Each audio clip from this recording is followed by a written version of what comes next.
How you doing, YouTube? Matt with Master Beer Reviews. Back to another review. What do we have here? This would be called beer. It's hard. It's science, I know. But, you know, when you're a trained professional like me, you learn to pick out these things. I'm very astute. Yeah. Little Civil Society Winter Camo. I've had their camo. I think I've had like a double or triple camo or some kind of camo from them outside of the normal camo. And now we have winter camo. What's the difference? I don't know. It doesn't tell you in the can. It just says winter camo, double India Pale Ale, 8.5% alcohol by volume. Done and done. So there you go.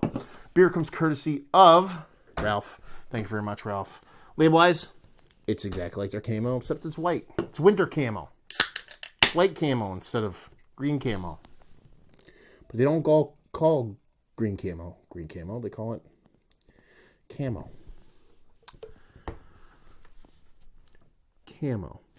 Yeah. Half a pinky finger, just off white head. Nice creaminess, tight, compact bubbles. It's got that haze, baby.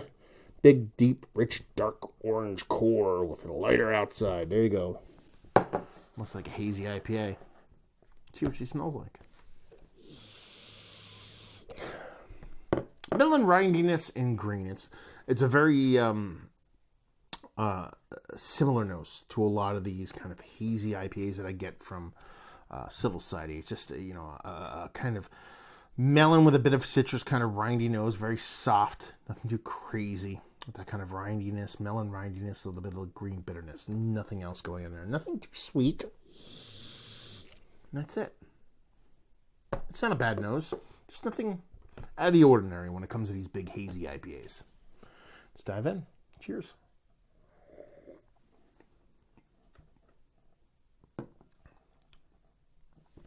That's pretty tasty, actually.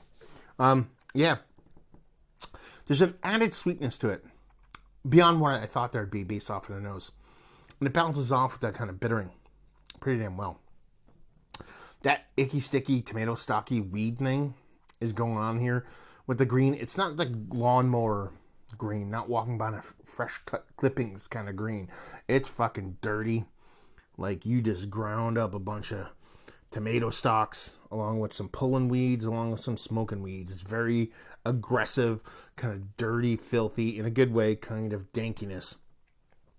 And there's a nice kind of sweetness. And the sweetness is apart from the fruitiness. Like the fruitiness kind of makes you, that's why you think it's fruity, because the hops give you the kind of fruity-ish flavor, and then the malt gives you a sweetness. So you're, oh, it's juice. It has that going on, but then there's this added sweetness that's somewhere outside of that fruit component. Not in a bad way. It adds enough sweetness to kind of balance it off, like I said. This comes up separate for me. Maybe more like from concentrate. Wow. That danky, weedy thing gets bigger with every sip. Starting to get to the point where it's starting to burn the back of my throat a little bit, but I kind of dig it. It's got this kind of filthy harshness to it, like guttural fucking punk, just deep growling guitar fucking filthiness, you know, filthy gutter music, stomp your feet, fucking just militant kind of shit going on. I'm getting too far off in the left field. But yeah, it's dirty, it's filthy, in a good way. I have to keep saying that because this is coming off like a bad thing. Yeah, this is definitely not a serenading drink. This is not a kind of a nice kind of soft ballerina-ness with a bit of oomph to it. No, this is hair on fire. This is Mr. Bone Stripper. Fucking, yeah, you want some fucking hops? You want a double IPA? Here, drink this shit, fuckface. It's that kind of thing going on. In a good way. So yeah, it's tasty. I like it. I dig it. But that's pretty much it. You know, it's just giving me visceral goodness. And that's not a bad thing. It kind of leaves me wanting for a little bit more. Let's talk about it. It's one of the better double IPAs I've had as of late. Worthy of kind of being in the conversation. On the edge, but definitely in the conversation. It's very aggressive. And I like it and I dig it. But it's definitely going to weigh burps. Way heavy on your palate. So it's not something that you're really going to be able to kind of chug a bunch of. This is more of a sharing beer. I wish I had, 3 people sitting here reviewing it with me. It'd probably be a 3-person beer. But at the same time, it's a fun experience. And fun is good. Value and availability, no idea. Maybe Ralph can chime in and leave you with, if you like what we like this.